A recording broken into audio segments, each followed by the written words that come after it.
আমার এই মাথার চুলের মধ্যে মুবারক হাত লাগিয়ে বিশ্বনবী নিজে আমাকে আজানের প্রতিটা বাক্য শিক্ষা দিয়েছেন।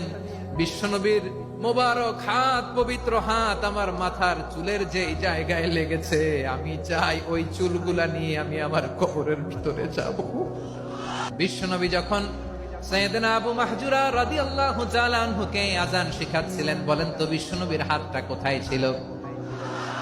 আবু মাহজুরার মাথার সামনে, এই চুলের উপরে ছিল। আবু মাহজুরা ওই স্মৃতিটাকে ধারণ করবার জন্য, ওই স্মৃতিকে বহন করার জন্য বিশ্বনবীর মোবারক হাত আবু মাহজুরার কপালের চুলের যেই জায়গায় লেগেছে, মৃত্যুর আগের দিন পর্যন্ত আবু মাহজুরা মাথার ওই চুলে কোনোদিন ছুরি আর কামার লাগায় নাই, সেখানে কেচি লাগায় নাই, চুলের মধ্যে খুর লাগায় নাই।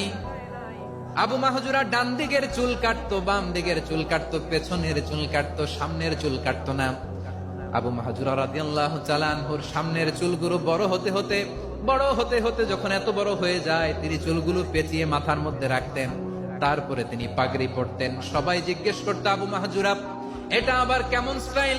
দেখতে তোমারে কি বিদঘুটে লাগে? কেমন অড লাগে, কেমন খারাপ দেখা যায়? মক্কায় এমন কোন মানুষ তো দেখি নাই, ডানে চুল কাটে, বায়ে চুল কাটে, পেছনে চুল কাটে, সামনে কাটে না। ওরে আবু মাহজুরা, কেমন দেখা যায় তোমারে? তুমি সামনের চুল কাটো না কেন? আবু মাহজুরা বলে, আমি হাঁটু গেড়ে পেয়ারা নবীর সামনে বসেছিলাম, আমার এই মাথার চুলের মধ্যে মুবারক হাত লাগিয়ে বিশ্বনবী নিজে আমাকে আজানের প্রতিটা বাক্য শিক্ষা দিয়েছেন। বিশ্বনবীর মোবারক হাত, পবিত্র হাত আমার মাথার চুলের যে জায়গায় লেগেছে, আমি চাই ওই চুলগুলা নিয়ে আমি আমার কবরের ভিতরে যাব। সাইয়েদনা আবু মাহজুরা রাদিয়াল্লাহু তাআলা আনহু ইন্তেকালের আগের পর্যন্ত মাথার সামনের চুলগুলা কাটে নাই। মাথার সামনের চুল তিনি কাটেন নাই। সুবহানাল্লাহ বিহামদি।